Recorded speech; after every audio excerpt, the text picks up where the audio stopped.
అందరికీ నమస్కారం.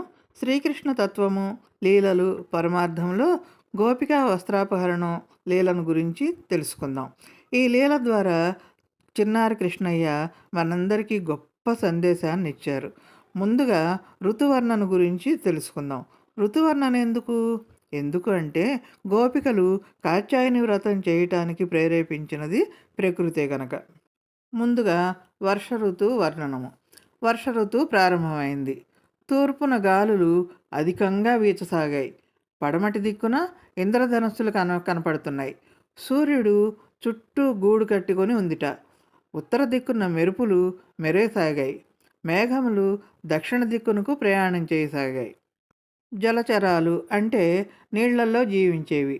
వాటికి ఎక్కువ ఆనందం కలిగిందిట. ఎందుకంటే వర్షం పడితే నీళ్ళు ఎక్కువ వస్తాయి కదా, అందుకు.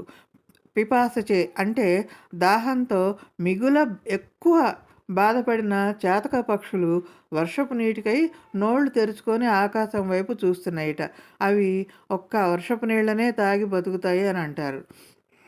అడవులలో తరచూ వచ్చే గ్రీష్మ ఋతువులో వచ్చే కార్చిచ్చులు అంటే అడవి మంటలు వాటి యొక్క గర్వం అణిగిపోయిందిట. మామూలుగా ఎండాకాలంలో ఏం జరుగుతుంది? సూర్యుడి నుంచి వచ్చే వేడి వల్ల కింద ఉన్న భూమి మీద ఉన్న నీరంతా కూడా ఆవిరి రూపంలో పైకెళ్తుంది. అట్లాగే సూర్యుడి వరకు ఆవిరి రూపంలో గ్రహించిన భూజలాలన్నిటినీ తిరిగి భూమికే ఇచ్చుతున్నట్ట. ఇక వర్షాలు పడుతున్నాయి అనేసరికి కర్షకులకు అంటే రైతులకు మిక్కిలి ఆనందం కలిగింది. ఎందుకంటే పంట పొలాల్లో విత్తులు నాటే సమయం కనుక. ఎప్పుడైతే వర్షాలు పడడం మొదలయ్యాయో అప్పటి వరకు గ్రీష్మ తాపానికి ఎండిపోయిన పొడిమి తల్లి అంటే భూమాత సంతోషంతో పులకరించిపోయిందిట. భూమాత పులకరింతలా అన్నట్లుగా సస్యములు అంటే విత్తనాలు చల్లారు కదండి, ఆ మొలకలు మొలిచి తల ఎత్తి నిక్కి నిలుచుని ప్రకాశించాయిట. సస్యములు అంటే ఆ మొలకలు వ్రాలకయు వాడకయు అంటే ఎక్కువ వర్షం పడితే కొట్టుకుపోతాయి, అదే వర్షం పడకపోతే ఎండిపోతాయి. అట్లా కాకుండా నవకములయి అంటే కళకళలాడుతూ చక్కగా ఉన్నాయిట. వానిని చూసి ప్రజలు తమ కష్టములన్నీ గట్టెక్కాయని సంతోషించసాగారట. వర్షాకాలంలో పైనుంచి వర్షం పడటం ద్వారా నదులన్నీ నిండిపోయి సముద్రాన్ని చేరుతున్నాయిట. తనకు సంపదలు సమృద్ధిగా ఉన్నను మిట్టిపడని గనుని వలె అంటే గర్వం లేని సుసంపన్నుని వలె సముద్రుడు తనకు నదీ జలములు ఎన్ని వచ్చి చేరినా కూడా, నీరు ఎంత పెరిగిపోయినా కూడా ఈ వర్షాకాలమున తాను పొంగక చెలియల కట్టు దాటక ఉన్నట్ట. ఇట్లా వర్షాకాలం ఉంటే మన శ్రీకృష్ణయ్య ఏం చేస్తున్నాడు? ఇంకేం చేస్తాడండి? ప్రలంబ వైరియగు బలరామునితో కూడి అరణ్య ప్రాంతముల గోవులను మేపుచూ, గోపాలులతో కూడి కందమూలములను, ఫలములను భక్షించుచు, అందములైన మైదానములపై కూర్చుండి కాసాతీరములు అంటే చిన్న చిన్న సరోవరములనమాట. ఆ తీరములలో కూర్చొని చల్దులు కుడుచుచు అంటే చల్దులు ఆరగిస్తూ ఉన్నాడట. ఆ బృందావనమున కృష్ణుడు కారుమబ్బుగా ప్రకాశించాడట. విశ్వమోహనమగు అతని వేణునాదమే మేఘధ్వనిలా వినిపించినయిట. నిర్మలమగు అతని మందహాసజ్యుతులే మెరుపులే ఒప్పాయిట. తలను అలంకరించిన నెమలిపించంబు దండలే ఇంద్రధనస్సుగా ప్రకాశిస్తున్నాయిట. అతని కరుణా కటాక్ష వీక్షణామృత వర్షమే వర్షధారగా కురుస్తోందిట. ఇక అతన్ని చూడటానికి వచ్చిన మునీంద్రులు, గోపబాలురు వీళ్ళందరూ కూడా ఎట్లా ఉన్నారట? చాతకముల్లాగా అంటే చాతక పక్షుల్లాగా నోళ్లు తెరుచుకొని అట్లా చూస్తుండిపోయారట కృష్ణుడి అందాన్ని. కృష్ణుడు నవ్వి వారి యొక్క దురవస్థను తొలగించి ఆనందమును కలిగించాట. ఆ సమయంలో కృష్ణుడు గోవులను, వృషభములను, వత్సములను పూజించి తాను శ్రీవల్లభుడైనను వర్షాకాల సు సంపద్వనితను పూజించాట. చూసారా వర్షాకాలం ఎంత అందంగా ఉందో! అయినా శ్రీకృష్ణుడుంటే ఏ కాలమైనా అందంగానే ఉంటుందండి. ఈ విధంగా వర్షాకాలం గడిచి శరదృతువు మొదలైందిట. ఇక ఈ శరదృతువులో ప్రకృతి ఎలా ఉంది? వనములు అంటే తోటలు, అడవులు గుబురు గుబురుగా పెరిగేట మొక్కలన్నీ. వానాకాలంలో ఏర్పడిన బురదలు ఇంకిపోయాయట. వర్షాకాలంలో పురివిప్పి నాట్యం చేస్తే విజృంభించిన నెమళ్ళ రొదలు తగ్గిపోయాయట. అవి అరుస్తూ పురివిప్పి నృత్యం చేస్తుంటాయి గదా! ఆ అరుపులన్నీ తగ్గిపోయాయట. ఎప్పుడైతే వర్షాలు తగ్గిపోయాయో నదుల్లోని జలములు కూడా తగ్గుముఖం పట్టాయి. ఉరుములు, మెరుపులు తగ్గిపోయాయి. అప్పటిదాకా దట్టంగా వ్యాపించిన మేఘాలు మిన్ను విడిచి వశమున చెదిరిపోసాగాయి. అంటే ఆకాశంలో ఆ గాలికి చెదిరిపోయాయట. ఎప్పుడైతే అంబరాన మేఘాలన్నీ చెదిరిపోయాయో ఆ ఆకాశము నిర్మలంగా, ప్రకాశమానంగా వెలిగిపోతుందిట. ఇక రాత్రిపూట భూమిపై విత్తనాలు చల్లినట్లుగా ఆకాశమంతా నక్షత్రాలు గుంపులు గుంపులుగా వచ్చి చేరాయట. ఆ నక్షత్రాల గుంపుల మిలమిల కాంతులను తలదన్ని బ్రహ్మాండమనడి భరణి అందలి కర్పూర ఖండం వలె చంద్రకిరణాలు ప్రకాశించేయట. ఇక పంటలెట్లా ఉన్నాయి? కిరణ స్పర్శ వలన సగర్భములై అంటే బాగా పక్వానికి వచ్చిన పంటలు అంటే కంకులు భూమికి దుర్భరములగునయా అవుతున్నాయా అన్నట్టుగా, భూమి మోయలేక పోతోందా అన్నట్టుగా కంకులన్నీ గింజలతో నిండి, పండి హలికులు అంటే రైతులు కరములందలి అంటే చేతుల్లో కొడవళ్ళు పట్టుకొని తమల్ని ఎక్కడ కోయటానికి వస్తారో అన్నట్టుగా తల్లడిల్లిపోతున్నాయట.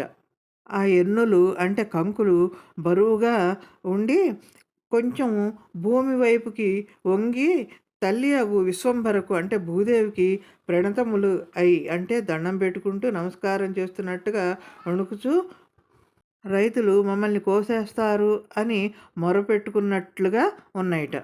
ఇక చిలకల గుంపులు వెన్నులపై పొడిచి పొడిచి ఆ గింజలను తినటము, పంటకు కావలిగా ఉన్నవాడు మంచిపై కూర్చొని వాటిని జడిపించటము, అవి భయపడి ఎగిరిపోవటము భలే గమ్మత్తుగా ఉందిలేండి.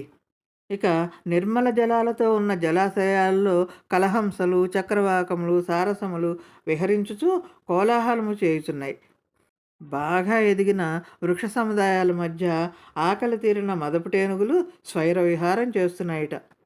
ఆ విధంగా బాసిల్లుచున్న శరత్కాలమందు మన గోవిందుడు గోబృంద సమేతుడై బృందావనంలో పశువులను మేపుచూ వేణునాదమున గాంధర్వగానం చేస్తున్నట్ట. ఆ విధంగా శరత్కాలమున బృందావనంలో శ్రీకృష్ణుడు ఆలమందను మేపుతూ వేణుగానం చేసి జగత్తును మోహింపజేసిన ఘట్టము. అది కాకుండా చెవులపై ధరించిన కొండగోగు పువ్వు కృష్ణుని చెక్కిళ్ళ కాంతిని ఇనుమడింపజేసిందిట. అదెలాగా? కృష్ణుని మేనిఛాయ నీలమేఘశ్యామం. ఆ నీలరంగు బుగ్గలపై చెవులకు ఉన్న పసుపచ్చని కొండగోగు పువ్వుల కాంతి పడి అప్పుడు అది నీలం మరియు పసుపు రంగుల కలయికతో ఒక వింతైన దివ్యమైన మెరుపును కలిగిస్తోందిట. ఇక ఆ పువ్వుల రేఖలు ఆయన చెంపల మీద పడి తాకుతూ ప్రకృతి సిద్ధమైన అలంకారంగా కనిపించాయి. నీలం ఆయన దేహఛాయ, పసుపు చెవులకున్న కొండగోగు పువ్వులు మరియు ఆయన ధరించిన పీతాంబరం, ఆకుపచ్చ రంగు తలపై ఉన్న నెమలి పింఛం. ఈ 3 రంగులు ఒకదానికొకటి తోడై ఆ కొండగోగు పువ్వుల పసుపు కాంతి ఆయన నీలపు చెంపలపై పడటం అనేది ఒక మెరుపు తీగ నల్లని మేఘాన్ని చుట్టుముట్టినట్లుగా ఉందిట. అందుకే శ్రీకృష్ణుడిని ఆ రూపంలో చూసిన వాళ్ళు ఎవరైనా సరే, గోపికలైనా సరే, భక్తులైనా సరే, మరెవరైనా సరే తమను తాము మర్చిపోవాల్సిందే. కృష్ణయ్యది శ్యామల కోమల రూపం. ఆ విధంగా కనిపించిన కృష్ణయ్య ఎడమవైపుకు వంచిన ముఖంతో భ్రూవిలాసంతో జగన్మోహన రూపం ధరించాడు స్వామి. మృదువైన తన కుడి చేతి వేళ్లతో నేర్పుగా వేణువు ధరించి త్రిభంగిగా నిలిచాడు. త్రిభంగి అంటే ఏమిటో తెలుసుకుందాం. అందరికీ నమస్కారం. లోకములను మోహింపజేసే కనుబొమ్మల విలాసముతో కృష్ణయ్య ముఖము కొంచెం ఎడమ పక్కకు వంగి ఉంది. కుడి చేతి వేళ్ళు మృదువుగా కదులుతూ షడ్జస్వరమును మురళిపై మోగిస్తున్నాయట. ఎడమకాలిపై అడ్డముగా చాచి నిలిచిన పదనఖములు అంటే గోర్లు కాంతి నేలపై ప్రకాశిస్తోందిట. ఇక తలపై నెమలి పింఛము, కంఠమునందలి దామము కృష్ణయ్యకు ఎంతో అందాన్ని చేకూరుస్తున్నాయి. ఇక త్రిభంగిమ అంటే ఈ భంగిమలో శరీరం 3 ప్రధాన భాగాల వద్ద వంగి ఉంటుంది. ఒక కాలును స్థిరంగా ఉంచి, రెండో కాలును దానికి క్రాస్ చేసి, ఆ క్రాస్ చేసిన కాలి వేళ్ళు మాత్రము నేల మీద ఆనేలా నిలబడాలి. శరీరం బరువును ఒకవైపుకు ఉంచి, నడుము భాగాన్ని మరో పక్కకు వంచి ఉంచాలి. తలభాగము ఒకవైపుకు స్వల్పంగా వంగి ఉంచాలి. ఈ త్రిభంగిమ ఎక్కువగా నిలబడి మురళి వాయిస్తున్న కృష్ణుడిలో చూస్తాం. ఈ భంగిమలో కృష్ణయ్య ఎంత అందంగా ఉంటాడో! అయితే ఈ భంగిమ కేవలం అందం కోసమే కాదు, కృష్ణుడు పరమాత్మ. సృష్టిలో వైవిధ్యం, కదలిక ఉన్నప్పటికీ ఆయనలో ఒక స్థిరత్వం ఉంటుందని ఈ భంగిమ చెబుతుంది. ఈ భంగిమ మదనమోహన రూపం. భక్తులను తన వైపుకు తిప్పుకునే సమ్మోహన శక్తికి చిహ్నం. నిటారుగా ఉండటం క్రమశిక్షణకు చిహ్నమైతే, ఇలా వంపులు తిరిగి ఉండటం స్వేచ్ఛకు, ప్రేమకు మరియు లీలా వినోదానికి సంకేతం. మనం దేవాలయాల్లో వేణుగోపాల స్వామి విగ్రహాలను గమనిస్తే ఈ 3 వంపుల వల్ల విగ్రహానికి ఒక రకమైన జీవకళ, కదలిక కనిపిస్తుంది. ఈ రూపం భక్తిని, సౌందర్యాన్ని ఒకేసారి ప్రదర్శిస్తుంది. అందుకే ఆయనను త్రిభంగి లలితాకృతి అని పిలుస్తారు. శ్రీకృష్ణుడు వేణువు ఊదేటప్పుడు త్రిభంగిని ఆశ్రయించడానికి ఒక సహజ కారణం ఉంది. వేణువును పెదవుల మధ్య ఉంచి 2 చేతులతో పట్టుకున్నప్పుడు గాలిని ఊదేందుకు వీలుగా తల పక్కకు వంగుతుంది. ఆ గాలిని నియంత్రించే క్రమంలో ఊపిరితిత్తులు మరియు నడుము ఒక పక్కకు ఒరుగుతాయి. శరీర సమతుల్యత కోసం ఒక కాలిని మరో కాలిపై ఉంచి నిలబడతాడు. దీనికే వేణుభంగిమ అని కూడా అంటారు. ఇంకా చెప్పాలంటే ఈ త్రిభంగిమలోని 3 వంపులు సత్వ, రజో, తమో గుణాలను సూచిస్తాయని, కృష్ణుడు ఈ మూడింటిని నియంత్రించే పరమాత్మ అని వేదాంతులు చెబుతారు. ఒక చిన్న కవిత. తల వంచి మురళిని ముద్దాడే వేళ, నడుము వంచి జగత్తును ఊయలలూపే వేళ, పాదం వంచి పృథ్విని పులకరింపజేసే వేళ, ఆ త్రిభంగి రూపమే కదా సాక్షాత్తు ఆనంద నిలయం.